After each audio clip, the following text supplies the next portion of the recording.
ಯಾಕೆ ಭೂಮಿ ಏನಾಯಿತು? ಏನು ಹುಷಾರಿಲ್ಲ, ಅದಕ್ಕೆ ನೆನ್ನೆ ಬಂದಿದ್ದಿಲ್ಲ ಕಾಲೇಜಿಗೆ. ಏನಂತ ಹೇಳಿದ್ರು ಡಾಕ್ಟ್ರು? ಡಸ್ಟ್ ಎಲರ್ಜಿ ಆಗೈತೆ ಅಂತ ಹೇಳಿದ್ರು. ಏರ್ ಪೊಲ್ಯೂಷನ್ ಅಂತ ಆಗಿರುತ್ತೆ ಬಿಡ. ಹೌದು, ಇವಾಗ ತುಂಬ ಪೊಲ್ಯೂಷನ್ ಆಗ್ತಾ ಇದೆ. ಈ ಪೊಲ್ಯೂಷನ್ಗೆಲ್ಲ ಯಾವಾಗ ಸೊಲ್ಯೂಷನ್ ಸಿಗುತ್ತೋ? ನಿಮ್ಮ ಮನೆಗಳಲ್ಲಿ ಒಂದೊಂದು ಮನೇಲಿ ಎರಡೆರಡು ಬೈಕು, ಒಂದೊಂದು ಕಾರ್ ಇದೆಲ್ಲ ಕಡಿಮೆ ಆದರೆ ಈಗ ಎನ್ವಿರಾನ್ಮೆಂಟು ಚೆನ್ನಾಗಿರುತ್ತೆ, ಜೊತೆಗೆ ನಾವು ಚೆನ್ನಾಗಿರ್ತೀವಿ ಮನುಷ್ಯರು. ಗಿಡ ಯೂಸ್ ಮಾಡಬೇಕು. ಈ ಗಿಡ ಮರ ಎಲ್ಲ ಕಡಿತಾ ಇರುತ್ತಲ್ಲ, ಅದ್ರ ಸಂಬಂಧ ಕಾಡು ಬೆಳೆಸ್ಬೇಕು, ಆಮೇಲೆ ಗಿಡಗಳು ನೆಡಬೇಕು.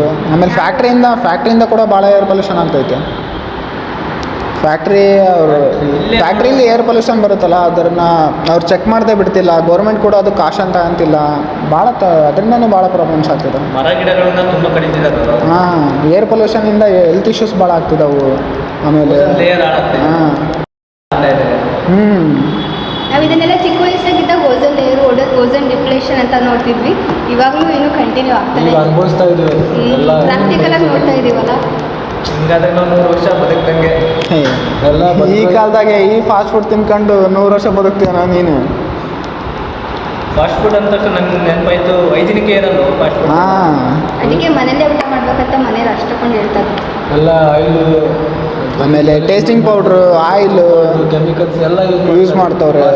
ಆಮೇಲೆ ಸೋಡಾ ಅಂತೂ ಹೆಂಗೆ ಹಾಕ್ತವ್ರೆ ಅಂದರೆ, ಹೊಟ್ಟೆ ತುಂಬಲಿ ಅಂತ ಸೋಡಾ ಅಂತೂ ಬರ್ಜರಿ ಹಾಕ್ತವ್ರೆ. ಅದನ್ನು ತಿಂದೇ ಊದ್ಕೊಂಡ್ಬಿಟ್ಟಿವಲ್ಲ. ಮತ್ತು ಎಣ್ಣೆ ಎಷ್ಟು ಯೂಸ್ ಮಾಡ್ತಾರೆ ಅಂದರೆ ಎಣ್ಣೆಲೇ ಎಲ್ಲ ಮಾಡ್ತಾರೆ. ಆಮೇಲೆ ಕ್ಲೀನೇ ಇರಲ್ಲ ಒಳಗೆಲ್ಲ. ಅದರಿಂದ ಭಾಳ ಹೆಲ್ತ್ ಇಶ್ಯೂಸ್ ಆಗ್ತಿದ್ದಾವೆ. ಸಣ್ಣ ಮಕ್ಳಂತೂ ತಿಂದು ಹಾಳಾಗೋಗ್ತವ್ರೆ. ಅವ್ರಿಗೇನು ಈಗಿನಿಂದನೇ ಅವ್ರಿಗೆ ಫಾಸ್ಟ್ ಫುಡ್ ಮೇಲೆ ಅಷ್ಟೊಂದು ಹುಚ್ಚು. ಹಾಂ, ನನಗೇನಿಲ್ಲಪ್ಪ. ತಿಂತಿ ಅಲ್ಲಿ ಹೋಗ್ತಿದ್ದಂಗೆ ನಾಯಿ ತಿಂದಂಗೆ ಮುಚ್ಚ ಕಂಡಿನಿ. ಮತ್ತೇನು ಸಮಾಚಾರ? ಫಾಸ್ಟ್ ಫುಡ್ ನಿನ್ನೆ ಇದಕ್ಕೂ ಗೌರ್ಮೆಂಟ್ ಆಫೀಸ್ಗೆ ಹೋಗಿದ್ದು, ಅಲ್ಲಿ ಬರೀ ಲಂಚೇ ಕೇಳ್ತಾರೆ. ಏನು ಒಂದು ಫೈಲ್ ಮೂವ್ ಮಾಡ್ಬೇಕಂದ್ರೂ ಲಂಚನೇ ಕೇಳ್ತಾರೆ. ಒಂದು ಕೆಲಸ ಆಗ್ಬೇಕಂದ್ರೆ ಲಂಚನೇ ಕೇಳ್ತಾರೆ. ಸೇಮ್ ಎಕ್ಸ್ಪೀರಿಯನ್ಸ್ ನನಗೂ ಕೂಡ. ನಿನ್ನೆ ಬರ್ತಿದ್ನಾ, ಅಲ್ಲಿ ಬೈಕಲ್ಲಿ ಬರೋವಾಗ ಪೊಲೀಸ್ ಹಿಡ್ದ. ಲೈಸೆನ್ಸ್ ಫೋನ್ ಸ್ವಿಚ್ ಆಫ್ ಆಗೈತೆ, ಲೈಸೆನ್ಸ್ ಮನೇಲಿ ಮರ್ತು ಬಂದಿನಿ. 500 ಕೇಳ್ತಾವನೆ, ನಾನು 200 ಕೊಟ್ಟೆ ಬಿಟ್ಟೆ. ಎಲ್ಲಿ ನೋಡಿದ್ದು ಕರಪ್ಟೆಡ್ ಆಫೀಸ್ ಅಷ್ಟೇ. ಕರಪ್ಷನ್ ಏನು ನಮ್ಮ ಅಂಬೇಡ್ಕರ್ ಅವರು ಎಲ್ಲ ಅಷ್ಟೆಲ್ಲ ಮಾಡೋದ್ರು, ಈಗೆಲ್ಲ ಕರಪ್ಷನ್ ನಡೀತಾ ಇದೆ. ಗೌರ್ಮೆಂಟ್ ಲೆಕ್ಚರ್ ಆಗಬೇಕು ಅಂದ್ರೂ ಕರಪ್ಷನ್, ಅಲ್ಲೂ ಕರಪ್ಷನ್. ಎಜುಕೇಷನ್ಗೂ ಬೆಲೆ ಇಲ್ಲ, ಏನೂ ಇಲ್ಲ. ಲಂಚ ಇದ್ರೆ ಕೆಲಸ ಆಗತ್ತೆ ಇವಾಗೆಲ್ಲ. ಗೌರ್ಮೆಂಟ್ ಕೂಡ ಕರಪ್ಷನಲ್ಲೇ ನಿಂತಿದೆ. ಓಟಿಗೆ ನೋಟ್ ಎಣ್ಣೆ ಕೊಟ್ಟರೆ ಏನಾದರೂ ಒಂದು ಸೊಲ್ಯೂಷನ್ ಕಂಡು ಹಿಡಿಬೇಕು. ಹೌದು, ಈ ಕರಪ್ಷನ್ನ ತಡೆಗಟ್ಟಬೇಕಂದ್ರೆ ನಾವು ಸ್ಟ್ರಿಕ್ಟಾಗಿರ್ತಕ್ಕಂಥ ಕಾನೂನುಗಳನ್ನ ತರಬೇಕು. ಮತ್ತು ಹಾಗೆಯೇ ನಮ್ಮ ಜುಡಿಷಿಯರ್ ಸಿಸ್ಟಮ್ ಕೂಡ ಇಂಡಿಪೆಂಡೆಂಟ್ ಆಗಿರಬೇಕು. ಈಗ ಯಾರ್ಯಾರು ಕರಪ್ಷನಲ್ಲಿ ಪಾರ್ಟಿಸಿಪೇಟ್ ಮಾಡ್ತಾರಲ್ಲ, ಅವರಿಗೆಲ್ಲ ಸ್ಟ್ರಿಕ್ಟಾಗಿರ್ತಕ್ಕಂಥ ಆ್ಯಕ್ಷನ್ ತಗೊಂಡು ಅವರಿಗೆ ಶಿಕ್ಷೆ ಕೊಡಿಸ್ಬೇಕು. ಹಾಗೆಯೇ ಈಗೆಲ್ಲ ಇರ್ತಕ್ಕಂಥ ಪೇಮೆಂಟ್ ಸಿಸ್ಟಮ್ನ ಆನ್ಲೈನ್ ಪೇಮೆಂಟ್ ಸಿಸ್ಟಮ್ ಆಗಬೇಕು. ಮತ್ತು ಆರ್ಟಿಫಿಷಿಯಲ್ ಇಂಟೆಲಿಜೆನ್ಸ್ನ ಯೂಸ್ ಮಾಡೋದ್ರಿಂದ ಕರಪ್ಷನ್ನ ಕಡಿಮೆ ಮಾಡ್ಬೋದು.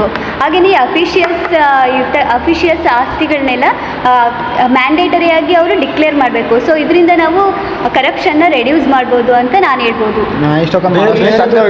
ಬೇರೆ ಬೇರೆ ದೇಶಗಳು ಎಷ್ಟು ವರ್ಷ ಆಯ್ತು ಯೂಸ್ ಮಾಡಕತ್ತು. ನಮ್ಮ ದೇಶ ಡೆವಲಪಿಂಗ್ ಕಂಟ್ರಿ, ನಮ್ಮ ದೇಶ ಡೆವಲಪಿಂಗ್ ಕಂಟ್ರಿನೇ ಆಗ್ತಾ ಇದೆ, ಮುಗಿತಾ ಇಲ್ಲ. ಪೊಲಿಟಿಕಲ್ ಪಾರ್ಟಿ ಜನಾಂಗ ಅವರೇ.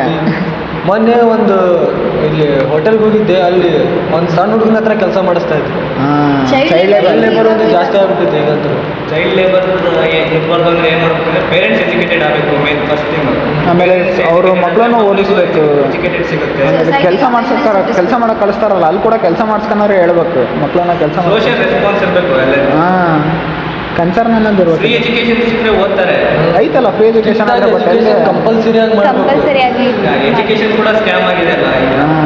ಗೌರ್ಮೆಂಟ್ ಸ್ಕೂಲ್ಗಳಲ್ಲಿ ಮಳೆ ಬಂದರೆ ಎಲ್ಲ ಸೋರ್ತಿರ್ತಾವೆ, ಊಟಕ್ಕಿರಲ್ಲ, ಏನಿಲ್ಲ. ಗೌರ್ಮೆಂಟ್ ಸ್ಕೂಲ್ಗಳೇ ಇಲ್ಲ ಈಗ. ಲೆಕ್ಚರ್ಸು ನೆಗ್ಲಿಜೆನ್ಸಿ ತೋರಿಸ್ತಾರೆ ಒಂದೊಂದ್ಸರಿ. ಲೆಕ್ಚರ್ಸ್ ಇರಲ್ಲ, ಟೀಚರ್ಸ್. ಸ್ಕೂಲ್ ಚೈಲ್ಡ್ ಲೇಬರ್ ಇಲ್ಲಿ ಬರ್ತಾರ. ಟೀಚರ್ಸೇ ಮಾಡಬೇಕು. ಹಾಂ, ಇದರಿಂದ ಮಾಡಬೇಕು. ಸ್ಟ್ರಿಕ್ಟಾಗಿ ಎಲ್ಲ ರೂಲ್ಸ್ ರೆಗ್ಯುಲೇಷನ್ಸ್ ತರಬೇಕು. ಅವರೇ ಯೂತ್ಸ್ ಅಪ್ಪ next. Childrens are the future of the country ಅಂತ ಹೇಳ್ತಾರೆ. ಇವ್ರು ನೋಡಿದ್ರೆ ಚಿಲ್ಡ್ರನ್ಸ್ ಅರ್ಧಂಬರ್ಧ ಓದಿ ಮುಂದೆ ಕೆಲಸ ಸಿಗದೆ ಡಿಪ್ರೆಷನ್ನು, ಎನ್ಸೈಟಿ ಎಲ್ಲ ಸ್ಟಾರ್ಟ್ ಆಗುತ್ತೆ. ಅದಕ್ಕೂ ಈಗ ಅದು ದೊಡ್ಡ ಸಮಸ್ಯೆ ಆಗಿ ಇದಾಗ್ಬಿಟ್ಟಿದೆ. ಇವಾಗಿನ ಜೆನ್ಜಿ ಜನ್ರೇಷನ್ ಅಂತಪ್ಪ. ಜನ್ರೇಷನ್ ಅಂದರೆ ಡಿಪ್ರೆಷನ್, ಆಂಗ್ಸಿಟಿ ಎಲ್ಲಿಂದ ಹುಡ್ತೋ ಗೊತ್ತಿಲ್ಲ. ನಾವು ಸಣ್ಣ ಜನರೊಂದಿಗೆ ಬೆರಿಬೇಕು, ಹಾ. ಮೊಬೈಲ್ ನೋಡೋದು ಕಡಿಮೆ ಮಾಡಬೇಕು, ಯೋಗ ಕ್ಲಾಸ್ ಹೋಗ್ಬೇಕು. ಯೋಗ ಕ್ಲಾಸ್ ಮೆಡಿಟೇಷನ್ ಮಾಡಬೇಕು ಇಂಥ ಜಂಕ್ ಫುಡ್ ಎಲ್ಲ 10 ಗಂಟೆಗೆ ಎದ್ದು ಮೆಡಿಟೇಷನ್ ಯಾರು ಮಾಡ್ತಿದ್ದಾರೆ ಈಗ ಕಾಲೇಜಿಗೆ ಅದಕ್ಕೆ ಬರ್ಬೇಕಂದ್ರೆ ಬೆಳಗ್ಗೆ ಹೇಳೋದು ಬೇಗ ಡಿಪ್ರೆಷನ್ಗೆ ಎದ್ದೇಳ್ಬೇಕು. ಕಾರಣ. ಅದೇ ಹಾ? ಡಿಪ್ರೆಷನ್ ಕಾರಣ. ಅನ್ಹೆಲ್ದಿ ತಿನ್ನೋದು ಎಲ್ಲ ಇದರಿಂದ ಹಾ. ಜಾಸ್ತಿ ಆಗುತ್ತೆ. ನೀನು ಮೆಡಿಟೇಷನ್ ಮಾಡು ಚೆನ್ನಾಗಾಗ್ತೀಯ. ನಾನು ಇವಾಗಲೂ ಚೆನ್ನಾಗೈತೆ.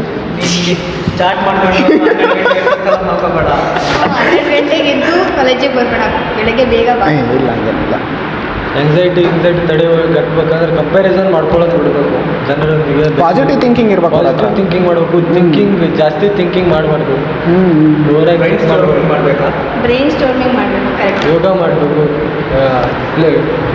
ಗೇಮ್ಸ್ನ ಆಡಬೇಕು, ಔಟ್ಡೋರ್ ಗೇಮ್ಸ್. Outdoor PUBG ಎಲ್ಲ ಆಡ್ಬಾರ್ದು. ಈ gaming ಪಬ್ಜಿ ಆಡಬೇಕು. PUBG ಆಡ್ಬೇಕು ಸ್ವಲ್ಪ ಸ್ವಲ್ಪ ಇಲ್ಲ, ಆಡಲ್ಲ, ಸ್ವಲ್ಪ ಆಡಬೇಕು. ಈ ಗೇಮಿಂಗಲ್ಲಿ ಇರಬೇಕು, ಸ್ವಲ್ಪ ಇರಬೇಕು. ಮತ್ತೆ ಅಂದ್ರೆ ಚಿಲ್ಡ್ರನ್ಸ್ ಇದ್ದಾಗ ಗೇಮಿಂಗ್ ಚೆನ್ನಾಗಿತ್ತಲ್ಲ, ಅಂದ್ರೆ ಅವಾಗ ನಿನ್ ಗೇಮ್ ಇವಾಗ ನೆನ್ಸ್ಕೊಂಡು ಖುಷಿ ಆಗುತ್ತೆ. ಏನಿರಲಿಲ್ಲ ಈಗ ಡಿಪ್ರೆಷನ್ ಚಿಕ್ಕ ಚಿಕ್ಕ ಹುಡುಗರು ಮನೆಗೆ ಒಂದು ಬಿಟ್ರೆ ಅಂದ್ರೆ ಎದ್ದು ಓಡೋಕ್ಕಿದ್ದಿಲ್ಲ. ಚೈಲ್ಡ್ ಲೈಫೇ ಚೆನ್ನಾಗಿತ್ತು. ಇವಾಗ ಯೂತ್ಸ್ ಆಗಿ ಇದು ಇಷ್ಟನೇ ಆಗ್ತಿಲ್ಲ ಯಾಕೋ. ಮತ್ತೆ ಎಲ್ಲೂ ಸಾಕು ಸಾಕು. ಸಾಕು ಸಾಕು.